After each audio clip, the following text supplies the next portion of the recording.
존경하는 그 권기덕 서초포럼의 회장님과 또 서초포럼의 회원 여러분, 그리고 박세직 재향군인의 회장님과 향군 지도자 여러분, 이렇게 뵙게 돼서 참 반갑습니다. 또 저를 이렇게 귀한 자리에 초대해 주시고 이른 시간인데도 많이 참석해 주신 여러분께 먼저 감사를 드립니다. 요즘 북핵 사태로 나라 전체가 위기감에 휩싸여 있고, 또 오늘 아침 이렇게 일찍 나오신 여러분들께서도 참 걱정이 많으실 것이라고 생각됩니다. 지금 현 정부 하에서 이러다가 이런 일 생기겠지 하고 예상했던 모든 일들이 지금 다 일어나고 있습니다.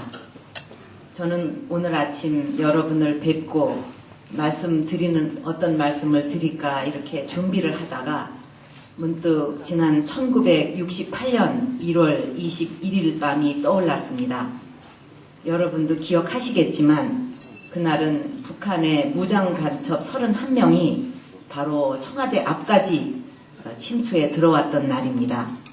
그때 저는 고등학교 1학년 학생이었을 때인데 지금도 그때를 생각하면 제가 참 많이 놀랬었다는 생각이 듭니다. 제가 웬만한 일에는 잘 놀래지를 않는데 아마 어릴 때부터 이런 특별한 경험이 많았었기 때문인지도 모르겠습니다.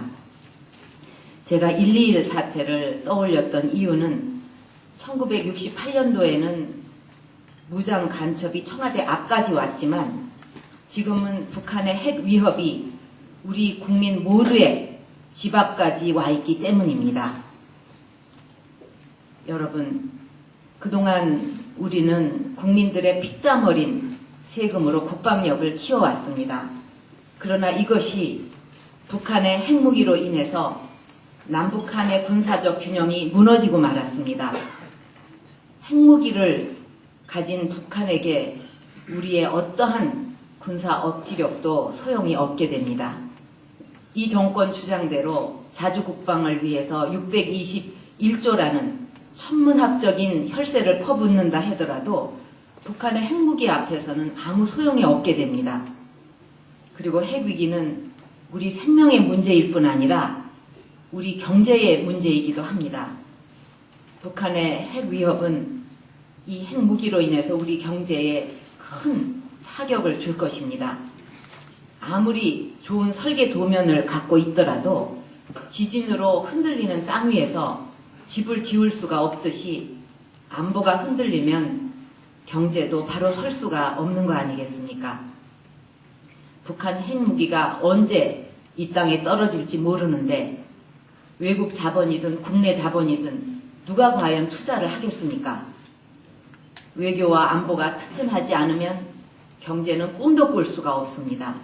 그렇기 때문에 북핵을 없애야만 우리 경제도 살릴 수가 있습니다. 여러분께서도 북한이 육자회담에 다시 복귀했다는 소식을 들으셨을 것입니다.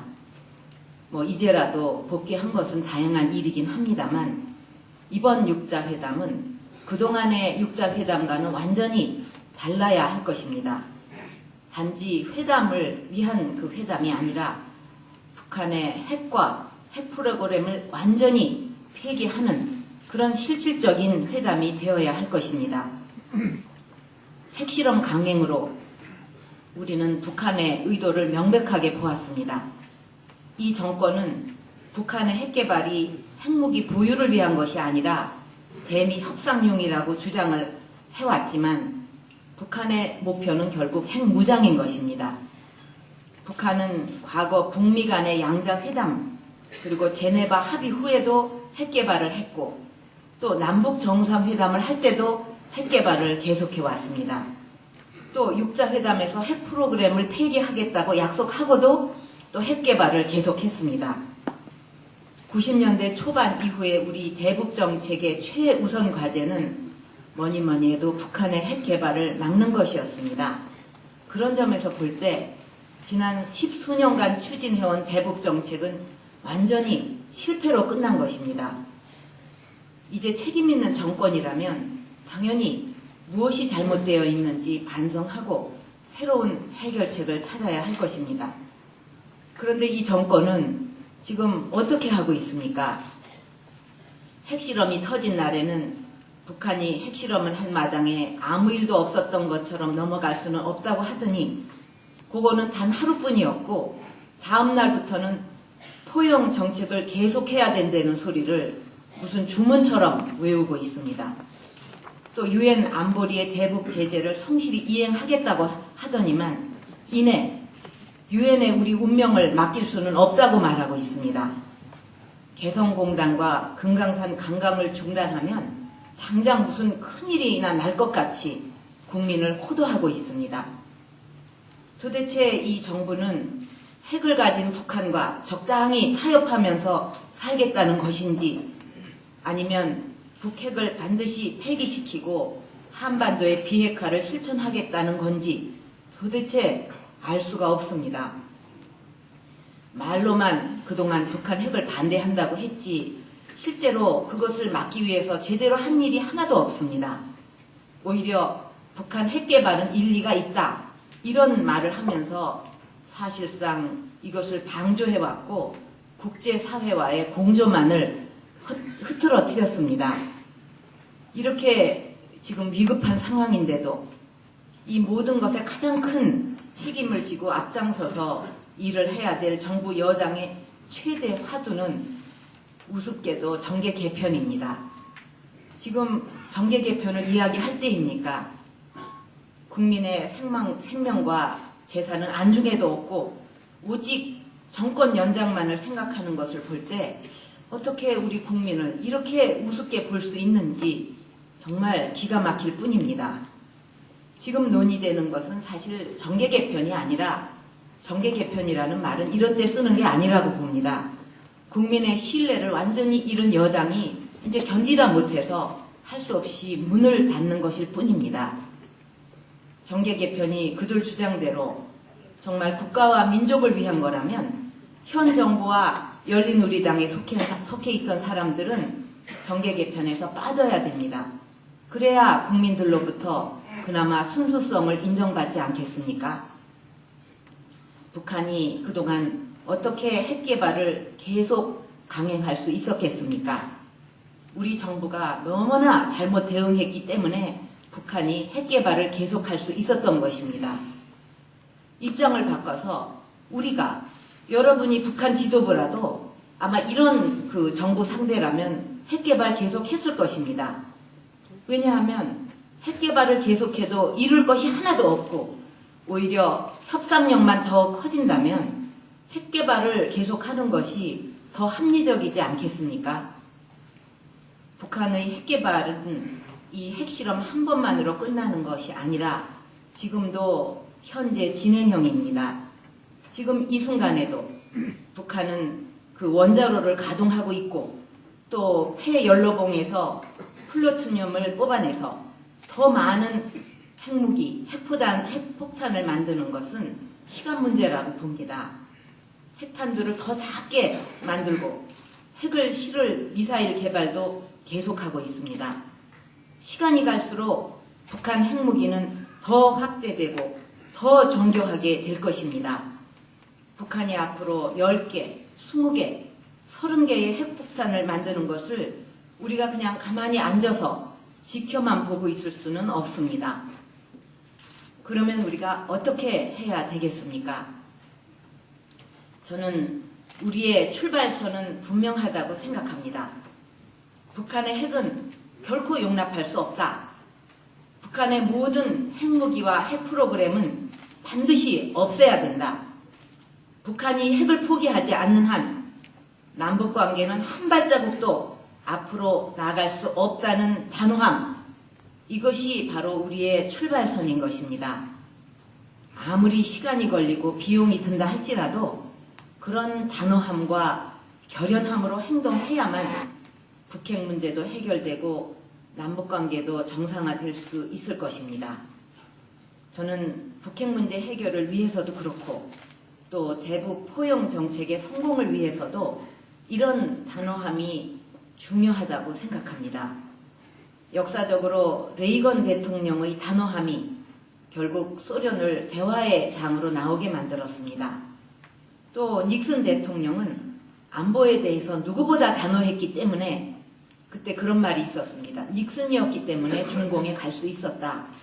냉전 시대에 적국이었던 중국에 가서 수교를 추진해도 미국인들이 안심하고 지지할 수가 있었던 것입니다.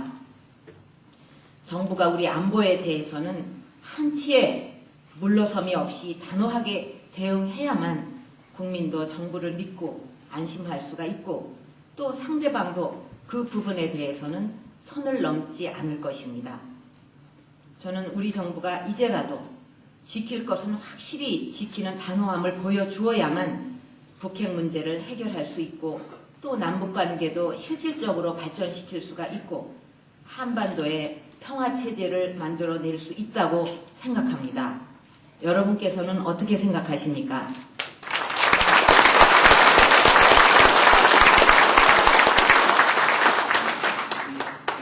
그런 차원에서 지금 북핵 위기를 해결하기 위해서는 북핵 불용이라는 원칙 하에 무엇보다도 차단 전략과 금지선, 레드라인의 설정이 중요합니다.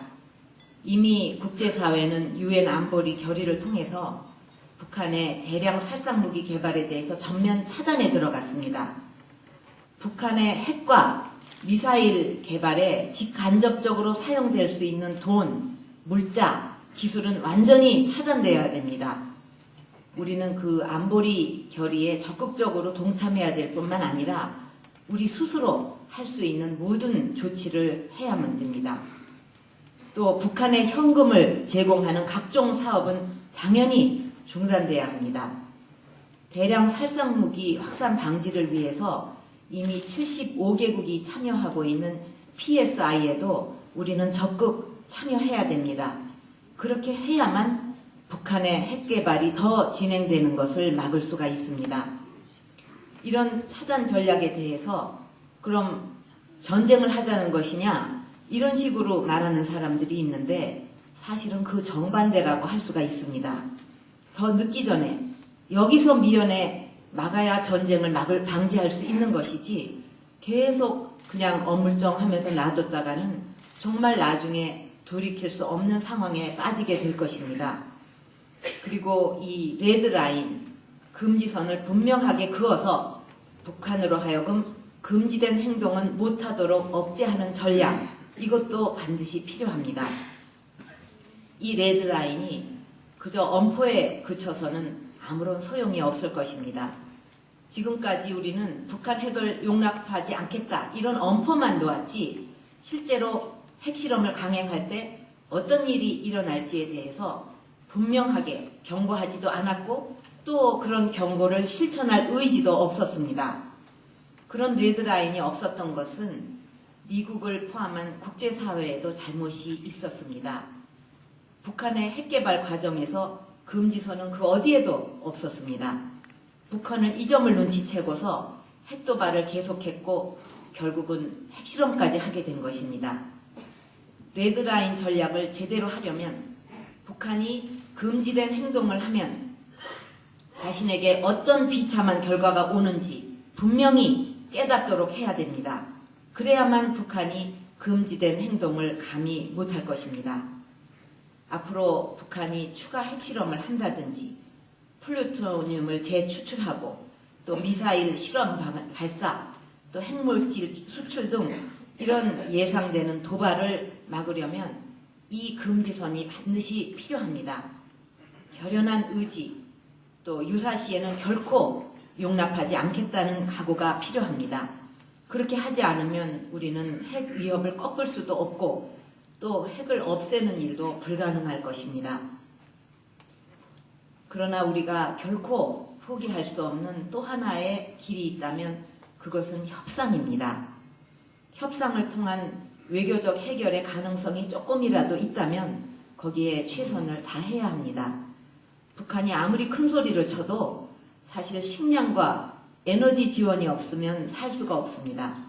그렇기 때문에 우리도 또 국제사회도 효과적인 협상 카드를 가지고 있는 것입니다. 저는 지난 2002년 북한에 가서 김정일 위원장을 만났었습니다. 일부에서 비판도 있었습니다만 사실 방북을 결정하기까지 저의 고민은 훨씬 더 큰 것이었습니다.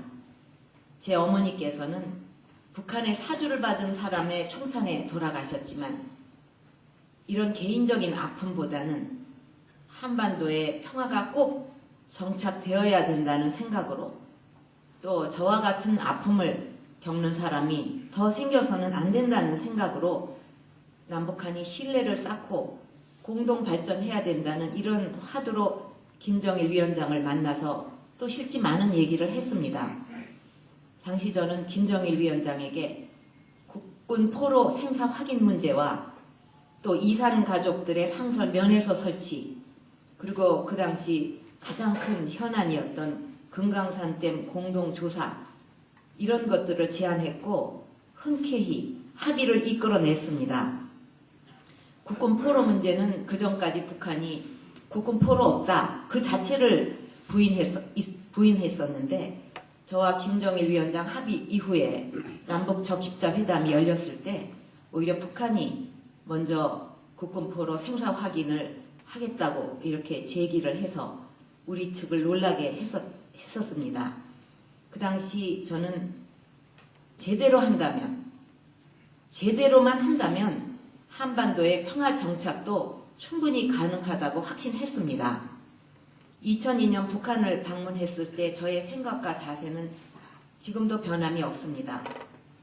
지금의 북핵 문제는 결코 정치적인 접근으로 이렇게 할 문제가 아니라 오로지 국가와 민족의 미래만을 바라보고 해야 한다고 생각합니다. 이 문제를 해결하는 데 있어서 조금이라도 도움이 된다면 정치적 유불리를 떠나서 어떤 어려움이 있더라도 제가 할 수 있는 일은 모든 것을 다 할 생각입니다.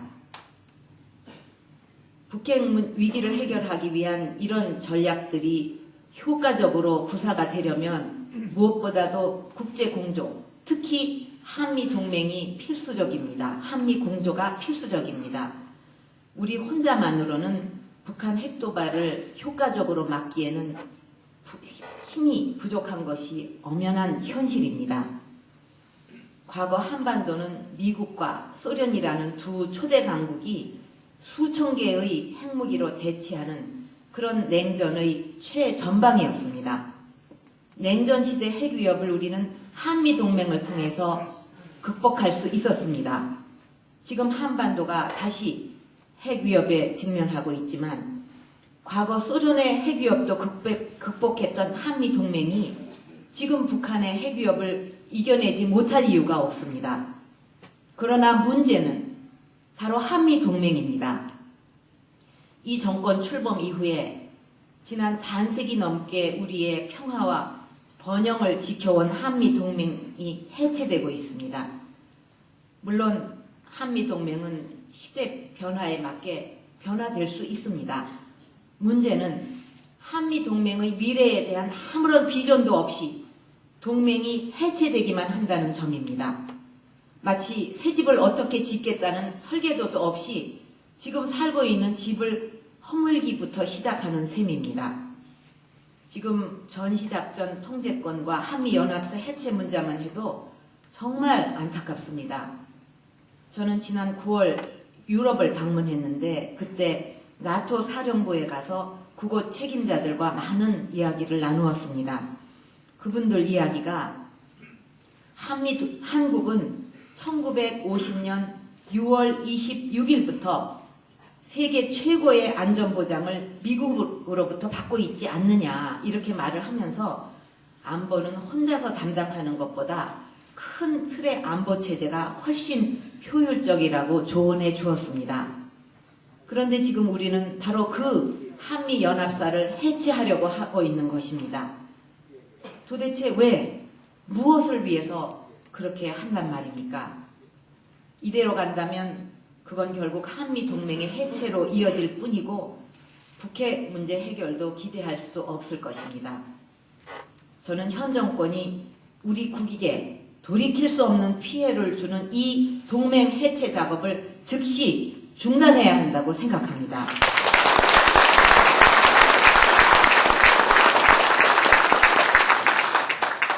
그렇지 않다면 훗날 역사가 이 정권을 결코 용서하지 않을 것입니다. 존경하는 서초포럼 회원 여러분, 지금 상황은 대단히 어렵지만 저는 결코 비관하지 않습니다. 여러분을 믿기 때문이고 우리 국민을 믿기 때문입니다. 대한민국이 어떤 나라이고 우리 국민이 어떤 국민입니까? 세계에서 가장 가난했던 나라가 전쟁 폐허 위에서 반세기 만에 세계 10위권의 경제 대국으로 올라섰습니다. 이 자리에 계신 여러분이 바로 그 주인공들이십니다. 여러분의 피와 땀과 눈물로 그 자랑스러운 역사를 만들었다는 것을 저는 그 누구보다도 잘 알고 있습니다. 지금 어느 때보다도 나라가 위기에 처해 있고 이런 때일수록 여러분의 애국심이 필요합니다. 작은 생각의 차이를 뛰어넘어서 대한민국의 안정과 평화를 지키겠다는 애국심 하나로 하나가 되어야 합니다.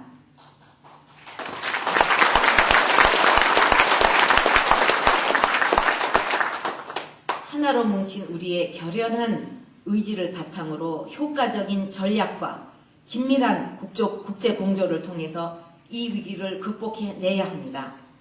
시간이 걸리고 고통이 따르더라도 이것은 민족의 운명이 달린 문제이기 때문에 우리는 반드시 이겨야 하고 이겨낼 수 있습니다.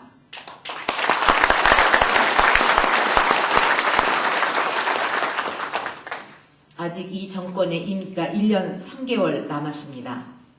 이 기간에도 북한의 핵 도발은 진행 중일 것입니다. 안보가 무너지면 생명이 위협을 받는데 경제인들 어떻게 살릴 수가 있겠습니까? 그동안 전시 작전권 문제라든가 북핵 실험 이후의 정부의 대응이나 또 최근에 외교 안보 라인 인사를 하는 것을 볼 때 현 정부에 더 이상 기대할 것이 없습니다.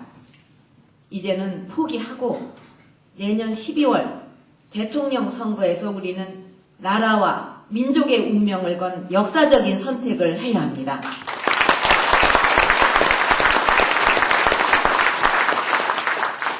저는 제 모든 것을 바쳐서 조국과 민족에게 닥친 이 시련을 극복하는 데 앞장서겠습니다. 경청해 주셔서 감사합니다.